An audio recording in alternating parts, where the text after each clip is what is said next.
लीलापुर नाम के एक छोटे से गांव में सुनीता नाम की एक बूढ़ी गरीब महिला अपने अपाहिज बेटे मोहन के साथ रहती थी। मोहन बचपन से ही अपने दोनों पैरों से चल नहीं सकता था। मिट्टी और भूसे से बनी सुनीता की झोपड़ी गांव के किनारे पर ही बनी हुई थी, जिसपे अक्सर आने जाने वालों का ध्यान नहीं जाता था। अपने जीवन की गरीबी और कठिनाइयों के बावजूद भी सुनीता भगवान राम में अपनी अटूट आस्था के लिए जानी जाती थी। एक और दिन बीत गया और अभी तक मेरे भगवान राम नहीं आए हैं, लेकिन मुझे पता है कि वो एक न एक दिन जरूर आएंगे। वो एक दिन मेरे दुखों को दूर करने जरूर आएंगे। मुझ गरीब की झोपड़ी में वो जरूर आएंगे। माँ, प्यास लगी है। हाँ बेटा, अभी देती हूँ, पानी भी और रोटी भी। ये रही राम जी की थाली और ये तेरी। माँ, मैं तुम्हें बचपन से उनकी थाली लगाते हुए देख रहा हूँ। माँ, क्या तुम्हें पक्का विश्वास है कि भगवान राम हमारी झोपड़ी में आएंगे?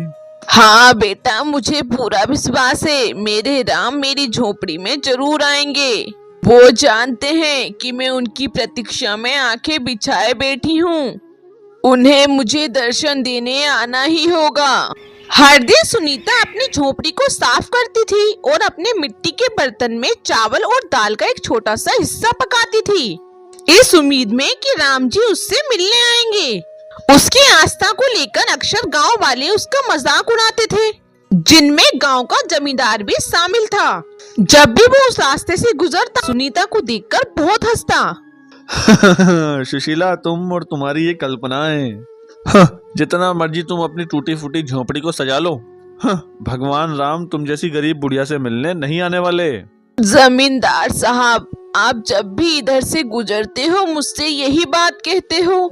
एक दिन ऐसा आएगा जब आप देखते रह जाओगे, जब मेरे राम मेरी झोपड़ी में आएंगे। मेरा दिल मुझसे कहता है कि मेरे राम जरूर आएंगे। अरे, उम्र के साथ साथ अक्सर ऐसा हो जाता है। खैर, हमें क्या, करो इंतजार, हम भी देखते हैं। अरे जमींदार साहब, क्या इन छोटे लोगों के मुंह लगना। चलिए, वहाँ पेड़ की छाया में खटिया लगा दी है, आप वहाँ आराम से पेड़ की ठंडी छाया में बैठो और ठंडी ठंडी हवा का आनंद लो। सुनीता को आदत थी ऐसे ताने रोज सहने की। वो किसी की भी बात का बुरा नहीं मानती थी। वो तो सिर्फ अपने प्रभु श्री राम की भक्ति में ही लीन रहती थी। एक दोपहर में जब सुशीला गांव के बाहर लकड़ियां इकट्ठी कर रही थी, दो युवा जो बहुत सुंदर थे साधारण साधु के कपड़ों में उसकी झोपड़ी के पास आए। उनकी उपस्थिति शांत थी और उनकी मुस्कान बहुत ही कोमल थी। माँ, क्या हमें थोड़ा पानी मिल सकता है? हम बहुत दिनों से यात्रा कर रहे हैं, हमारे पास पानी समाप्त हो गया है। हाँ हाँ मेरे बच्चों, कृपया अंदर आओ, भोजन का समय है। मैं तुम दोनों के लिए भोजन भी लाती हूँ और साथ में पानी भी। माँ, कौन आया है? बेटा, दो ऋषि पधारे हैं, यात्रा पे निकले हैं, इसलिए यहाँ कुछ देर विश्राम करना चाहते हैं। ये मेरा बेटा है मोहन। सुनीता भोजन की थाली लगाने लगी, तभी दूसरे युवा ने सुनीता से पूछा, माँ, आपने भोजन की ये 3 थालियाँ क्यों लगाई हैं? हम तो केवल 2 ही हैं। बेटा, ये थाली भगवान राम के लिए है। मैं जब भी भोजन लगाती हूँ तो एक थाली भगवान श्री राम के लिए जरूर निकालती हूँ, क्योंकि मुझे यकीन है वो एक न एक दिन मेरी इस झोपड़ी में जरूर आएंगे और इस भोजन को ग्रहण करेंगे। ये लो बेटा, खाओ। युवा ऋषियों ने गांव सुनीता के जीवन और राम जी के प्रति उसके अटूट विश्वास के बारे में उसकी कहानियां ध्यान से सुनी। जैसे ही सुबह हुई, युवा ऋषि जाने के लिए खड़े हो गए। आपसे मिलकर और प्रभु भगवान श्री राम के प्रति आपकी भक्ति देखकर सचमुच हृदय आनंद से भर गया। धन्यवाद। बस अब तो मेरी यही इच्छा है कि भगवान राम जी भी आपकी तरह मुझसे मिलने आए। आपकी भक्ति जीत गई माँ। देखो, मैं तुमसे मिलने आ गया।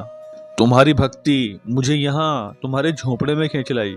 सुनीता देखती है कि दोनों युवक राम और लक्ष्मण के रूप में आ जाते हैं। सुनीता को कुछ पल के लिए तो अपनी आंखों पर यकीन ही नहीं हुआ। उसकी खुशी का ठिकाना नहीं था। उसकी भक्ति जीत गई।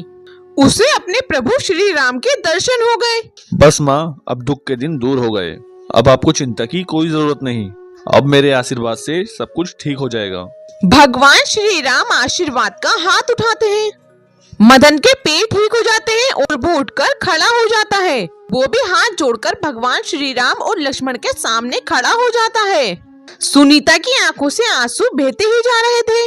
देखते ही देखते सुनीता की झोपड़ी सोने की हो गई। उसके घर में धनों का भंडार बन गया। उसके झोपड़ी में राम आ गए। सुनीता को आशीर्वाद देकर भगवान राम और लक्ष्मण अंतर्ध्यान हो जाते हैं। जिन लोगों ने सुनीता का मजाक उड़ाया था, अब उसकी भक्ति से वो लोग आश्चर्यचकित थे। माँ, तुम्हारा विश्वास जीत गया।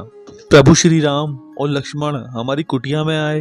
देखो, उन्होंने मुझे ठीक कर दिया, हमारी गरीबी भी दूर कर दी, हमारे जीवन के सारे दुख दूर कर दिए। माँ, हाँ मेरे बच्चे, प्रभु श्री राम ने हमारे जीवन के सारे दुख दूर कर दिए। सुशीला बहन, मुझे माफ कर दो। मैंने तुम्हारा हमेशा मजाक उड़ाया, लेकिन आज आंखों के सामने सारी सच्चाई है। तुम्हारी भक्ति सचमुच बहुत सच्ची है। तुम्हारी झोपड़ी में राम आ गए हैं सुनीता बहन। तुम सत्य कहती थी, तुम्हारी झोपड़ी में राम जरूर आएंगे। सब गांव वाले भी सुनीता की भक्ति की बहुत प्रशंसा करते हैं और सब सुनीता से यही सीख लेते हैं कि भगवान पर अटूट विश्वास बहुत जरूरी है, तभी हमें सच्ची भक्ति का फल प्राप्त होता है।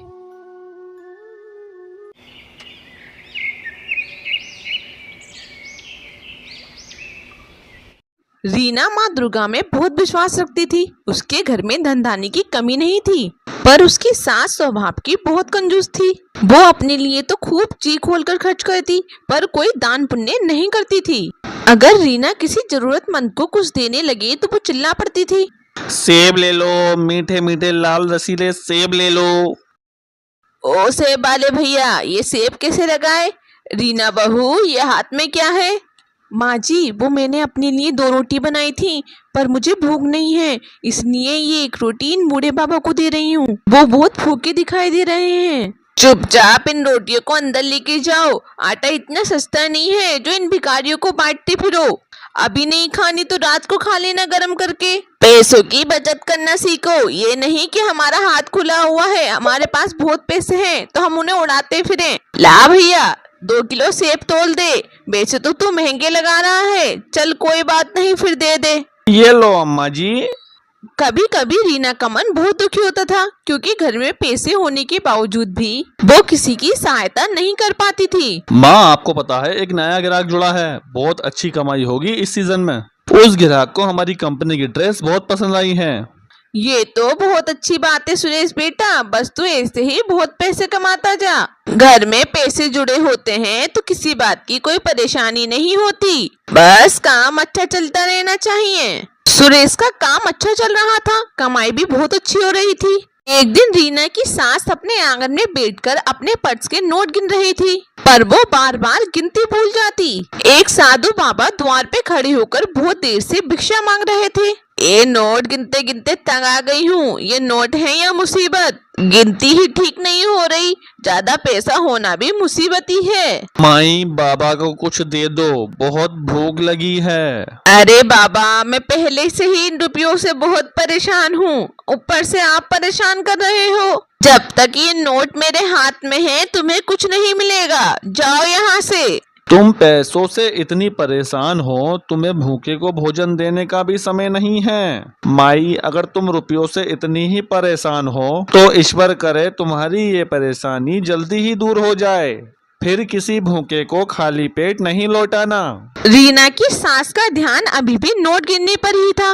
वो गुस्से से झुलझुला रही थी। उसने देखा कि जब वो नोट नहीं गिन पा रही है, इतनी देर में साधु बाबा भी द्वार से भूखे ही लौट चुके थे। रीना उस समय घर पर नहीं थी, उसे इस बारे में कुछ भी नहीं पता था। सुरेश शाम को घर लौटता है तो उसका मन उदास था। क्या हुआ? आप बहुत परेशान दिखाई दे रहे हो। मैंने बताया था ना कि फैक्ट्री में एक नया ग्राहक जुड़ा है, जिसने कंपनी में ड्रेसेस का ऑर्डर लिखवाया था। अचानक उसने मना कर दिया है, मेरा बहुत नुकसान हो गया। मैंने तो माल बनवाना शुरू भी कर दिया था, पर उस ग्राहक को विदेश जाना पड़ा। आज ही उसका फोन आया है, वो माल बनवाने को मना कर रहा है। कोई बात नहीं, आप परेशान मत हो, सब ठीक हो जाएगा। ये नहीं तो कोई और ग्राहक आ जाएगा। आप बैठो, मैं खाना लगाती हूँ। पर ऐसा नहीं हुआ। सुरेश की फैक्ट्री में माल पड़ा रहा लेकिन एक भी ग्राहक नहीं आया। धीरे धीरे सुरेश का सारा काम ठप हो गया और वो कर्जे में डूब गया। घर में पैसों की तंगी आ गई। रीना और उसकी सास दोनों के गहने बिक गए। मकान गिरवी रखना पड़ा। फैक्ट्री को ताला लग गया और वो लोग बहुत गरीब हो गए। एक दिन रीना घर के बाहर झाड़ू लगा रही थी, तभी वो साधु बाबा दोबारा आए। क्या हुआ, आज भी मैं यहाँ से भूखा जाऊंगा? रीना की सास देखती है ये तो वही बाबा है जो कुछ दिन पहले उसके घर से भूखे गए थे। रीना की सास की आंखों में आंसू आ जाते हैं। नहीं बाबा, ऐसी बात नहीं है। पहले मेरे घर में रुपया पैसा सब कुछ था। मैंने तभी भी आपको भूखे पेट भेजा था, लेकिन आज मेरे घर में अन्न का दाना नहीं है, इसलिए मैं आज भी आपको यहाँ से अपने घर से भूखा भेजने में मजबूर हूँ। मुझे माफ करना बाबा, अब हम पहले जैसे धनवान नहीं रहे, हम बहुत गरीब हो गए हैं। रुकिए बाबा, ये रोटी और चटनी आप खा लो। बेटी, तुमने अपने हिस्से का भोजन मुझे दे दिया और तुम भूखी रहोगी। बाबा, मैं भूखी कहाँ, मैंने तो माँ दुर्गा का नाम लेकर उनके प्रसाद की मिश्री खा ली। मेरा तो उसी से पेट भर गया। जीती रहो बेटी, तुम माँ दुर्गा की सच्ची भक्त हो। तुम्हारे घर में परेशानियाँ इसीलिए आई हैं कि तुम्हारे घर से कभी भी किसी गरीब को दान पुण्य नहीं मिला था। तुम माँ दुर्गा के नवरात्रि व्रत धारण करो और माँ दुर्गा से अपनी भूल के लिए क्षमा मांगो। भूखों को भोजन खिलाओ, प्यासे को पानी पिलाओ। देखना तुम्हारे घर की स्थिति पहले जैसी हो जाएगी। ठीक है बाबा, मैं माँ दुर्गा के नवरात्रि व्रत अवश्य रखूंगी। और फिर साधु बाबा के कहने पर रीना ने विधि पूर्वक नवरात्रि व्रत रखने शुरू किए। वो माँ दुर्गा के नाम की जोत जलाती थी। घर में उनका भजन और कीर्तन करती थी, जिसमें उसकी सास और पड़ोस की औरतें भी शामिल होती थी। रीना ने अपने नवरात्रि के व्रत समाप्त ही किए थे कि तभी सुरेश घर लौट कर आता है। माँ, जानती हो मुझे स्वेटर और टी शर्ट का बहुत बड़ा ऑर्डर मिला है। दिसंबर तक मुझे ये ऑर्डर तैयार करना है। जल्दी जल्दी मुझे ये माल तैयार करना होगा। कस्टमर ने मुझे माल के पैसे एडवांस में दे दिए हैं। तू सच कह रहा है बेटा। रीना बहू, ये तेरे द्वारा रखे गए माँ दुर्गा के व्रत और नवरात्रि की पूजा का ही प्रभाव है, जो आज सुरेश को इतना बड़ा ऑर्डर मिला है। जय माँ दुर्गा। और माँ दुर्गा के आशीर्वाद से रीना के परिवार की खुशियाँ फिर से लौट आती हैं। सुरेश का काम फिर से ठीक हो जाता है। अब रीना की सास भी दान पुण्य करने के लिए मना नहीं करती थी, बल्कि खुद अपने हाथों से गरीबों को दान देती थी। रीना के परिवार की आर्थिक स्थिति अब बहुत अच्छी हो गई थी। माँ दुर्गा के आशीर्वाद से रीना के जीवन में संपूर्ण खुशियाँ आ गई थी। चैनल पे नए हैं तो वीडियो को लाइक करें और चैनल को सब्सक्राइब करें और कमेंट करके हमें जरूर बताएं कि आपको हमारी वीडियो कैसी लगी।